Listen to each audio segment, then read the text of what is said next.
Today's episode is brought to you by DAX Copilot from Microsoft. DAX Copilot is your AI assistant, like a little Jonathan in your pocket, for automating clinical documentation and workflows that help you be more efficient and reduce the administrative burden that leads to feeling overwhelmed and just burned out, right?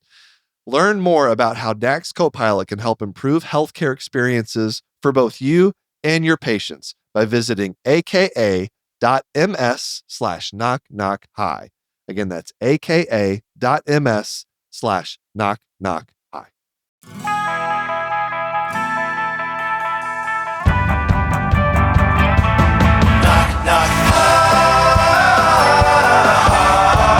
Knock, knock, hi. Hello, everybody. Welcome to Knock Knock Eye with me, your host, Dr. Glaucom Flecken. This is your one-stop shop, all things eyeballs.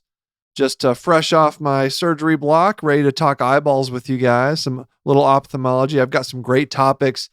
It's been an interesting last few clinic days. I've had some exciting, some terrifying things come into the clinic, and I'm excited to share some of those things with you, including a pants patient.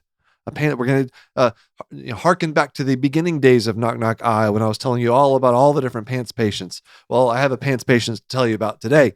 But first, before we get into the eyeball stuff, I want to dedicate this episode to a familiar foe for all of us. This episode is dedicated to United Healthcare. They will not stop giving me content ideas. I appreciate it. I really do. I wish it didn't come at the expense of making people very angry and potentially having people die or become financially devastated because they can't get the treatment that they need. I wish that wasn't the case, but on a content side of things, I do appreciate that they keep just stepping in it and giving us lots of ways and things to make fun of them about. And the latest thing is basically there's a few articles have been out there about this. They recently hired. Well, actually, before we tell you exactly what they did, I want to set the stage. How did we get to this moment? So, United Healthcare, for years and years and years, decades, they've been operating in the shadows, right? They don't want people to know what they do because it is so harmful and so profit-driven. They don't want all of us to know how much we hate United Healthcare. They don't want us talking to each other. They don't want us to come to this grand conclusion for all of society that United Healthcare is terrible. And that's the way they've been operating. They've been doing all these little things, vertically integrating, automated claim denials, using artificial intelligence to automatically deny claims, and just that being the default, we're not going to pay for this care, abusing the prior authorization system, making us do peer-to-peer reviews with people that don't have our level of expertise, talking as a physician. And surely United Healthcare is not alone in doing this. All the other companies do various parts of these things as well. But United Healthcare, I think, is the worst offender. And then, so they were chugging along doing their nefarious, corporate malfeasance. And then their CEO was killed. All of a sudden, everybody's paying attention. Everybody, I think, the reaction to the killing, which I've talked about on this podcast already a lot, I really do think it caught United Healthcare with their pants down. I don't think they expected the reaction that they got, which was pure vitriol and lack of sympathy for United Healthcare, for this company. I don't think they were expecting it. I think they were somewhat surprised. I don't know how you could be surprised by that. Look at you. Look at what you do. That should not be surprising to anybody, but it was, I think, surprising to them. And so all of a sudden, because of the shooting, everybody is talking about United Healthcare, pointing out look what they did to my family. Look what they did over here. All of a sudden, everybody's paying attention, which is not what a company like United Healthcare wants. They want to operate in the shadows. They want to generate enormous profits under the surface where we can't really see or understand, really comprehend what it is they're doing or why. But now they weren't able to do that, right? And this has been going on now. It's been, 3 months? Something like that. Well, the latest thing, which brings me to why I'm even bringing this up now, is because they hired a high-powered law firm that deals with like defamation lawsuits with the expressed, reason being to go after people on social media who are, quote, like lying about United Healthcare. And one of the things that kicked this off was that there's a physician on social media who talked about, being pulled out of the operating room to be told that the patient she was operating on was not going to have her post-op hospitalization approved by insurance. United Healthcare, she talked about this she made videos about it. United Healthcare sent a letter saying basically cease and desist, like don't tell lies, like this is not appropriate, but kind of threatening legal action. It was a really despicable letter that was also shared on social media, thank goodness. And then this is how United Healthcare has dealt with that.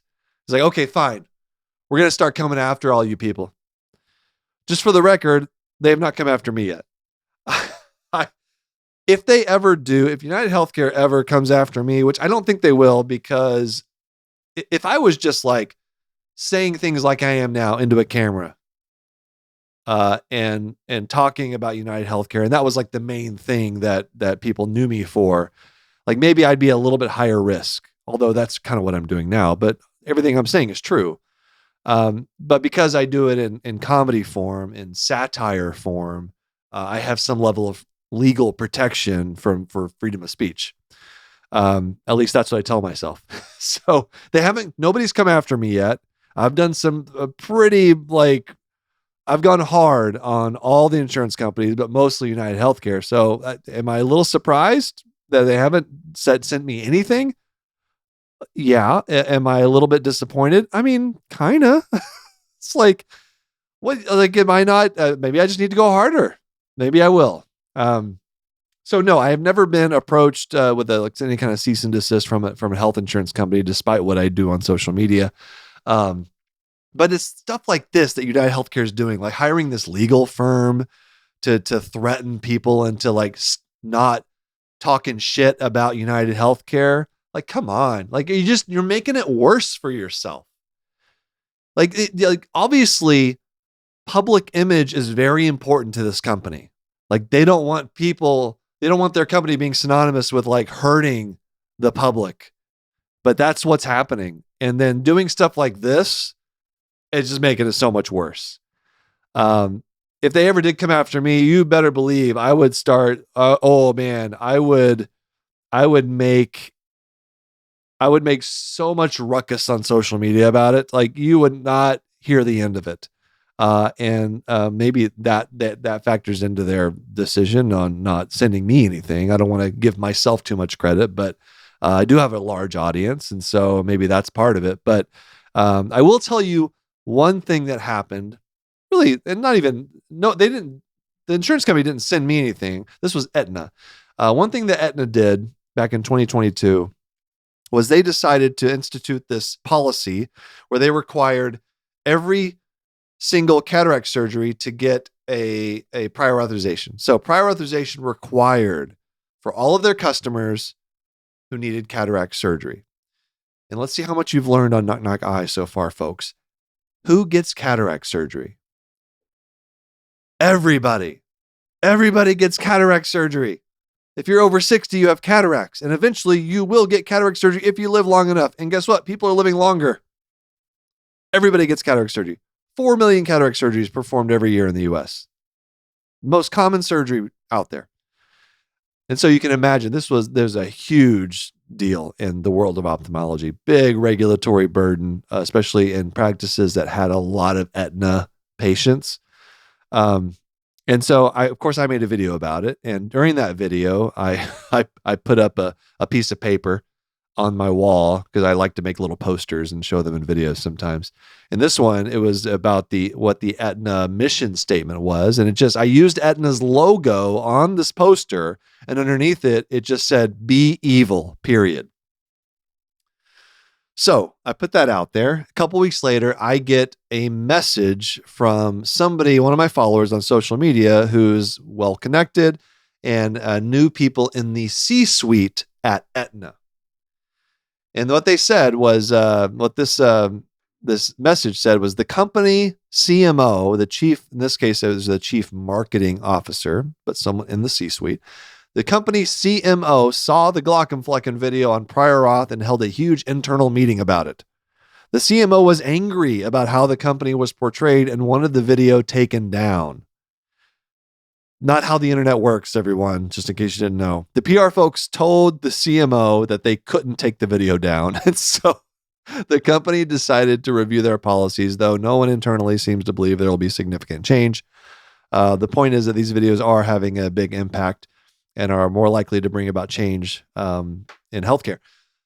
Getting that message blew me away, because that taught me that these companies, like, they pay attention to social media, and it matters to them, you guys. It matters. They care that people are complaining about their company. And it's not just like one or two people. It's like widespread. Like, public opinion matters to these for-profit companies. And so it may seem like we can't do anything to fight back against these billion-dollar corporations, but it matters. All the stories, all the anecdotes, all the comments on all the videos talking about United Healthcare, like, that stuff matters. You don't have to have a big audience. You don't have to dress up in costume and record yourself as different characters in medicine. It helps. You don't have to, but just putting yourself out there and talking about these things, it really does. It adds up. It adds up. And the company, if nothing else, what that message to me showed is that at least I'm making them angry. And I think we need to be making them angry.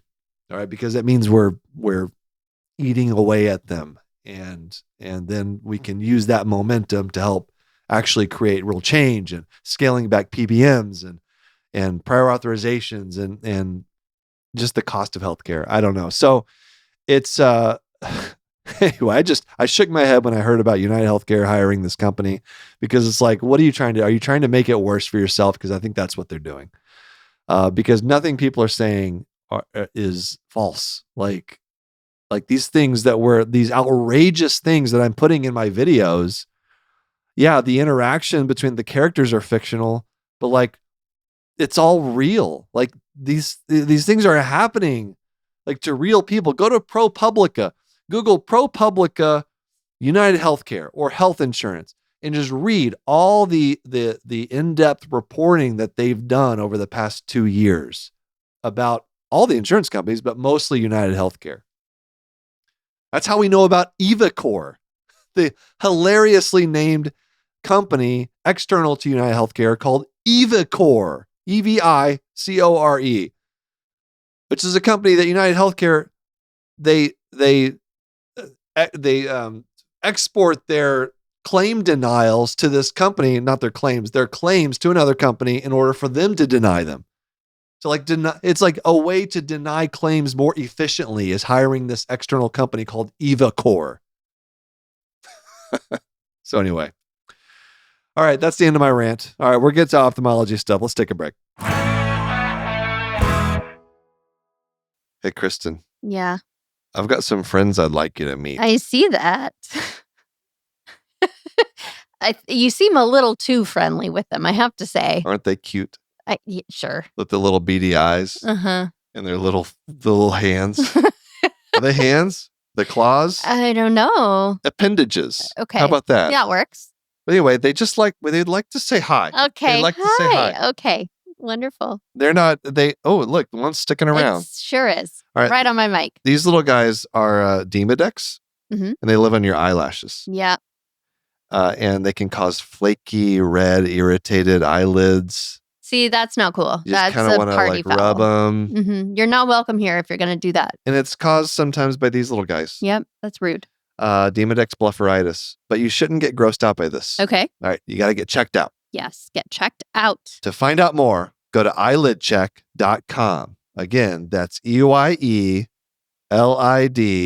check.com for more information about these little guys and Demodex blepharitis. All right, now I'm fired up, you guys. I'm ready to go with ophthalmology.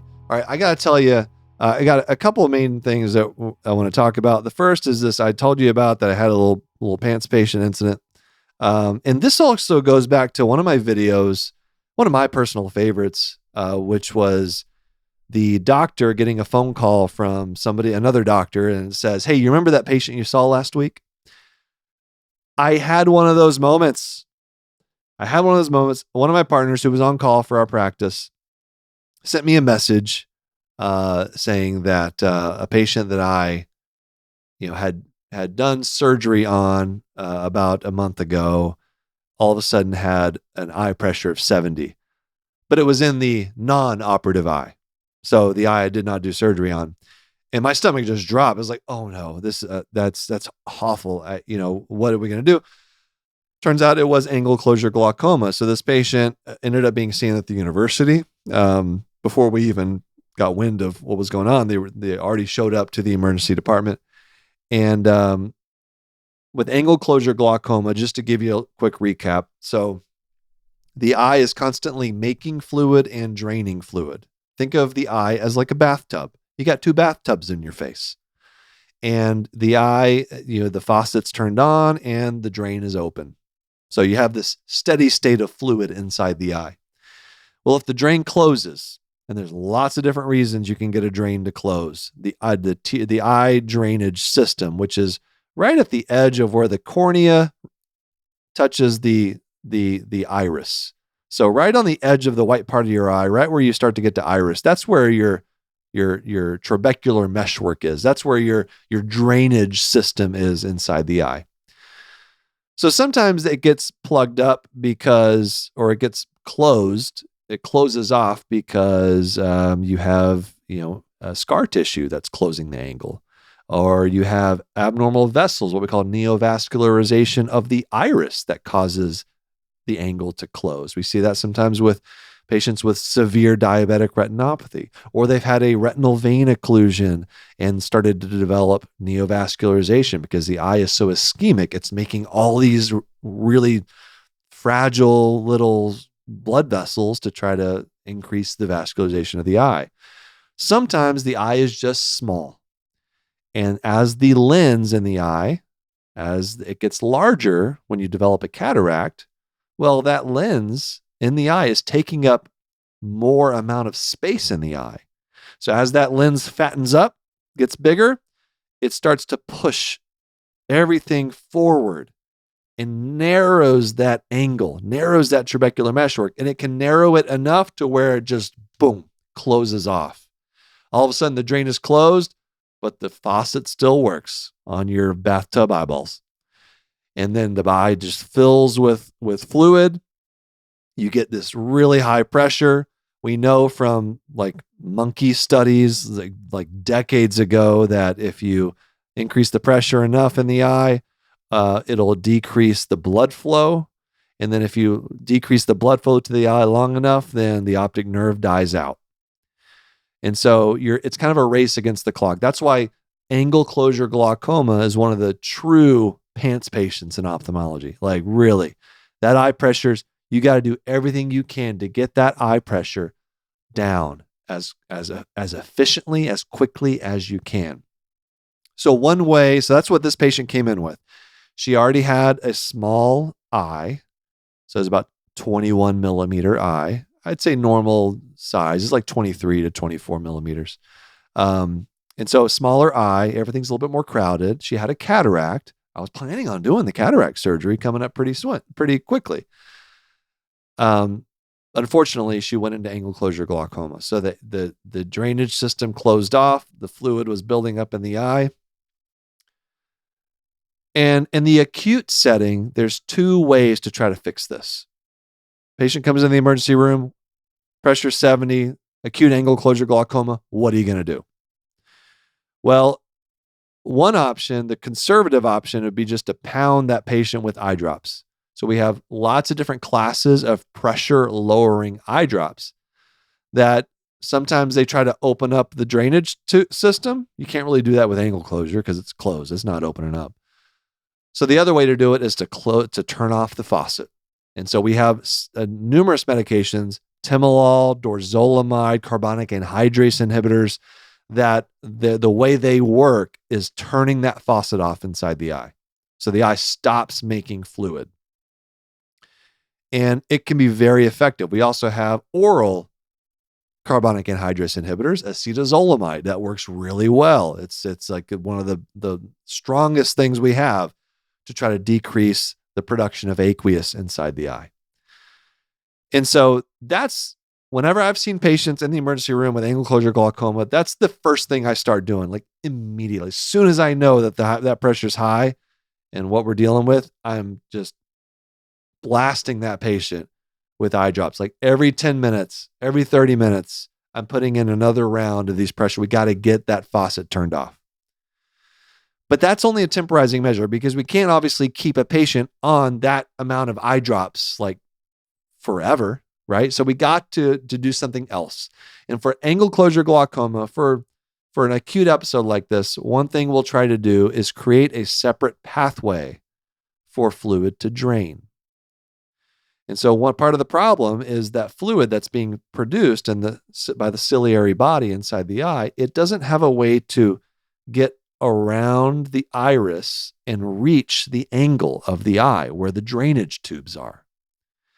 And so what we can do is create a small hole, a small opening in the iris. We just take a laser, like asteroids. We just pew, pew, shoot that hole through the iris, and all of a sudden you have a new path for fluid that's trapped back there behind the iris. You have a way for that fluid to now come forward and reach the angle. And it's super cool when this works because you do the laser and then you create that opening, and all of a sudden, like the iris, which is it's in something called iris Bombay. It's like being pushed forward because of all the pressure behind it. All of a sudden, it just relaxes, and the pressure goes down, and it's a beautiful thing when it works that well. In an ideal world. Unfortunately, my patient, and I didn't do this laser. This was probably done by one of the residents over at the university. This patient, whenever the eye pressure has been high for too long, the cornea starts to get cloudy. It starts to get swollen. And you need a clear cornea to see what you're doing with a laser, for the laser to even get to where it needs to go on the iris. So there was a valiant effort done by the resident to get the pressure, to do the what we call laser peripheral iridotomy, but it wasn't enough. There was not a good enough view to the iris to get that done. So it was aborted, trying to do the laser. And so what are you left with? Well, just pound them with drops. Just keep doing the drops. And it worked. The pressure got down. It got down to under 20, which is fantastic. But then what do? Well, you got to figure out a way to just, for the long term, open up that drainage system. And one of the best ways to do that for someone who has a big cataract is cataract surgery. So that's what I did today. I found out about this patient yesterday morning, and I worked with their schedulers to get the patient to come in today during my surgery block. Did the cataract surgery. It went great. Pressure's going to be fine. It's almost impossible to get an angle closure glaucoma from that thick lens like we're talking about after you've had cataract surgery, because the artificial lens we put in the eye is so much thinner. So we've basically eliminated that patient's risk for angle closure glaucoma, assuming nothing else happens in the eye, knock on wood. So I think she's going to be okay. We'll have to see if there's any permanent vision loss during the time when she had that 70 pressure. good chance that there's going to be some peripheral vision loss, but I'm hoping that it doesn't affect the center of her vision. Fortunately, her other eye went great 2020. So kind of remains to be seen, what effect that's going to have on her vision going forward. But I feel good about the care that she received. There's good communication between the emergency department, the resident who saw that, who contacted our doctor who was on call, who got in touch with me right away. And then we got her in for the surgery that she needed. So sometimes when the medical system works the way it's supposed to, it's a beautiful thing. So I really appreciate all my partners, because it's a scary thing. It's scary for the patient, scary for us, because this is one of the nightmare scenarios sometimes, is this high pressure, this angle closure glaucoma. You don't see it often, but when it happens, it's a big deal. So anyway, try to give updates later down the road. All right, let's take one more break. I have some comments to address, and then a segment I'm calling Difficult Conversations. All right, we are back. So a few quick comments on the YouTube channel. So these are on our YouTube channel at Glaucomfleckens. All the podcast episodes are there. It's where I get all of these comments. So if you watch, leave a comment, question, thoughts, jokes. I don't care what it is. If it strikes my fancy, I'll read it on these episodes. So we have a few. The first one is at Vance_Tang said, wait, Knock Knock I and Knock Knock Hi are two different series? Laughing face. I think hopefully you're joking, but in case you're not, I realize I should probably address this. Yes, we have two different episodes. Once a week, we do an episode where me and Kristen, sometimes we're just like talking to each other, and just like a married couple who works together does, and we talk about things in society or just weird things that happen in our daily life. Sometimes we have interviews with people. We just recently interviewed one of the like the biggest names in Canadian hockey. And if you're a hockey fan, go check it out.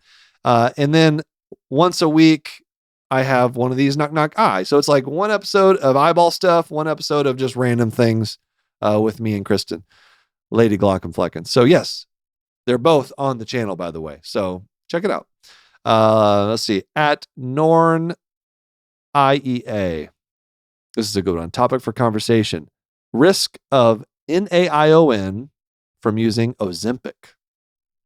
So this is a really good topic. I may have talked about this once before, but there's been a study. It was published. I probably didn't talk about this because it was published in 2024. Well, it was in July, so maybe I did address it. But so there's this disease called non-arteritic ischemic optic neuropathy, NAION. Basically, you just lose a little bit of blood flow to the head of the optic nerve that causes you to have vision loss. And we have an observational study of something like 16,000 patients who were taking Ozempic. And what this study showed is that there was a higher risk of NAION in patients prescribed semaglutide compared with patients prescribed non-GLP receptor agonist medications for diabetes or obesity. So yeah, it's a little bit alarming. Now, this is an observational study, right? It did show that there was a higher risk of NAION, but it's not a prospective study. So you got to look at the level of evidence here. And although it's certainly something that would benefit from a prospective trial looking at this. So whenever, any study, their conclusions like more studies are needed, absolutely more studies are needed to look at this, because NAION can be a pretty devastating disease in our neck of the woods. But you have to life's all about risks and benefits, right? So they're on Ozempic or whatever it is, Mounjaro, and their health gets better because they're losing weight. They're decreasing their amount of insulin they have to use. And just, there's so many benefits that we're seeing to this. Do those benefits outweigh what's most likely a very, very small risk of developing an NAION? That's a hard question.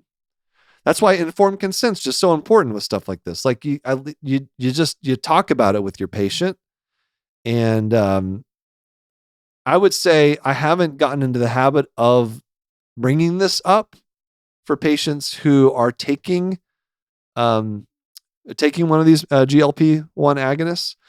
Maybe I should. I haven't done it yet. I'm not sure what the data, how to address it really with the amount of data we have. This observational study, and it does. I mean, these medications are like life changing for people, and so I don't want to scare people, and I don't want to say I don't think it's my I can tell people like, yeah, there's this study that showed there's an increased risk of this ischemic optic neuropathy, but then how do I accurately assess that risk for somebody without just making them like nervous that they're going to go blind?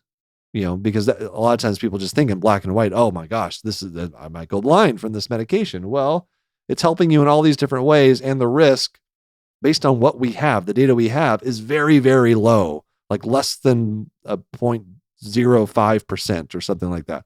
So anyway, I don't think it's like this bombshell type of thing. Like we can't be prescribing this because we don't have the data to back that decision up.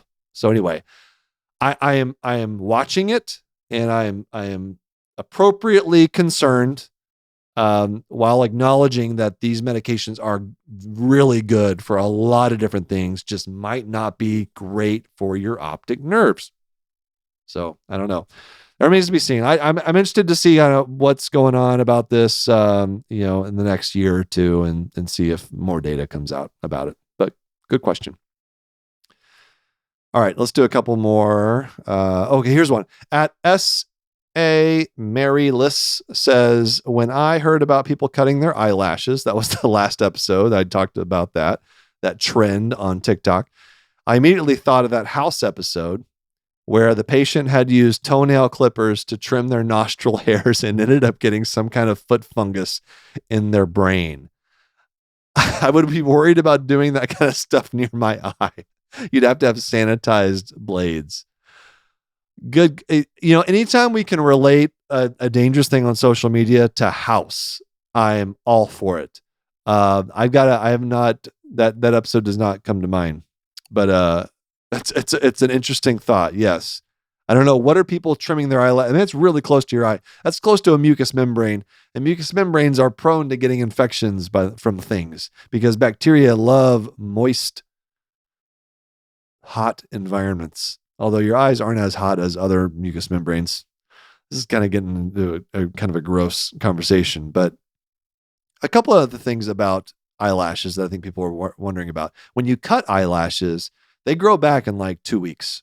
So very quickly, as opposed to like plucking your eyelash, which don't do, by the way, or eyelashes that just fall out at the follicle. Those take like 6 to 8 weeks to come back.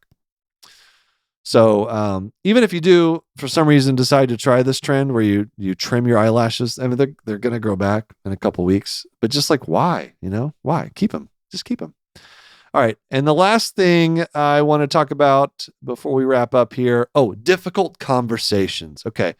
This is something that's come up a little bit in my life recently is like, and I've been thinking about this, like, what are the most uncomfortable, awkward conversations I, as an ophthalmologist, have to have with patients?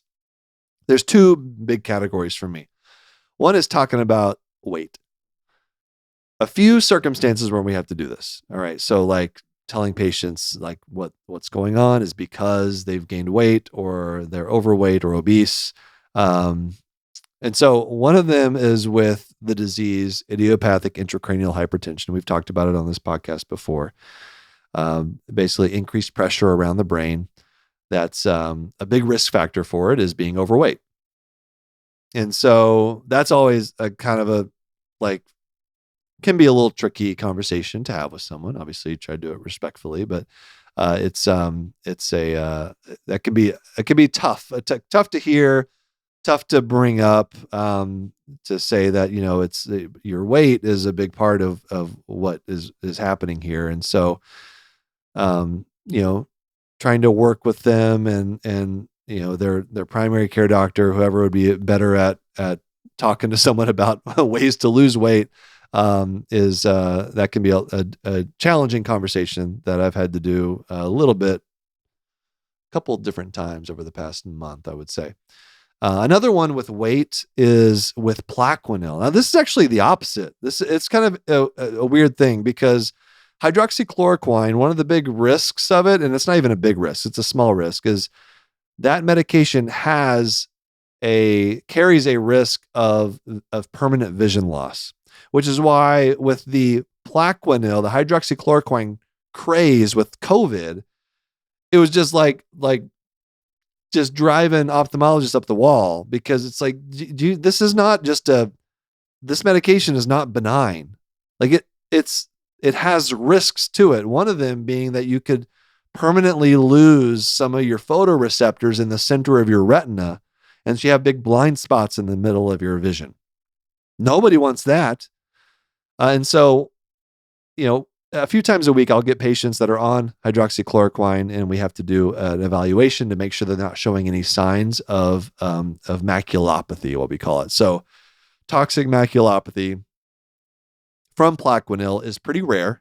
You have to be on the medication for years before you even have a somewhat significant risk of developing it. So if you just started that medication, you've been on it for just a few years, like your chances are you don't have it, but your risk goes up the higher the dose and the lower weight you are. It's a weight-based risk.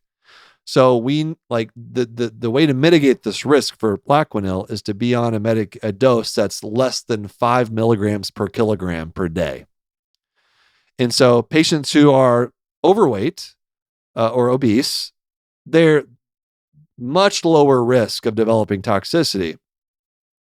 But it's the opposite if you're very thin. We don't want you on a large dose if you're thin, because it's a weight-based risk.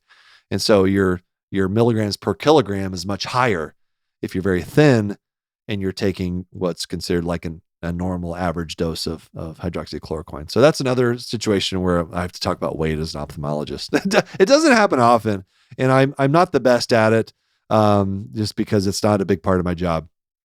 The other difficult conversation that I have to have from time to time is when patients come in with uveitis, and I have to somehow tell them that we need to check for syphilis. I still haven't quite figured that one out. We don't do a lot of sexual history taking. I still remember, and I'm somewhat mortified, the time in med school, the first sexual history I had to take on a patient in my internal medicine rotation. I had to ask someone if they'd been having anal sex. I don't remember the details. Something about a UTI. I don't know, but it traumatized me. Maybe part of the reason I became an ophthalmologist, but here I am, still occasionally have to go into it a little bit about the sexual history stuff. So having to tell, it's okay, this is just one of the things we always have to check. People with uveitis who have inflammation in their eyes, it could be syphilis. So we're going to check for that. Who knows? I've learned to stop saying it's probably going to be normal, because honestly, you never know. And I've been fooled in patients who did having, like neurosyphilis. But it's, I never feel it's hard for me. It's hard for me to do like the sexual history stuff. It's just so far outside my normal day-to-day conversations with patients. So anyway, I think I'll leave you guys with that. Let's see. How about one more YouTube comment from @endroot. I, for one, enjoy not having blood infections. I will keep my spleen unless it needs to be removed. Thank you. I love this, the spleen apologists. It's great because some of these comments I get, because I check them about a week after the episode's published. And usually it's about 2 weeks after I record that episode when I read the comments. Sometimes I learned from you guys what are the things that I said in the video. I forgot. Like, I don't remember going on a rant about the spleen, although I am, I do that from time to time. So it's kind of funny. It's like, oh, I guess I did talk about my hatred for the spleen.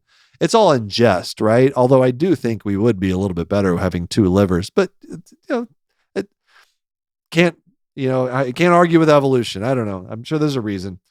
Something to do with bloodborne infections. I don't know. I'm an ophthalmologist. Anyway, end root, keep your spleen. All right, no one's going to take it out of you. All right. We're not paying people for organs yet. So I'm just saying, it's a thought experiment. What organs would be better if we had two? I mean, 2 eyes are great. 2 kidneys, awesome. 2 spleens? Why? 2 livers? That makes a lot more sense, doesn't it? Anyway, what other organs would you like having 2 of? Let me know in the comments. That's it for Knock Knock Eye. Thank you for listening. I'm your host, Will Flannery, also known as Dr. Glock. Thanks to my executive producers, Aaron Corney, Rob Goldman, and Shanti Brook. Editor-engineers Jason Portezer. Music is by Omer Ben-Zvi. Knock Knock High is a human content production. We'll see you next time, everyone.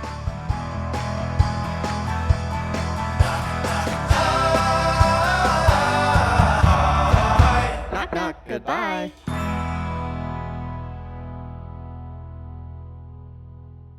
Thanks for watching the episode. You can find more on that playlist over there. If you prefer to listen or you just had your eyes dilated, you can binge full episodes wherever you get your podcasts, or join the party over on Patreon, where you get early access episodes, hang out with us, get lots of exclusive bonus content. Hope you subscribe, leave a comment below. Let us know what you think.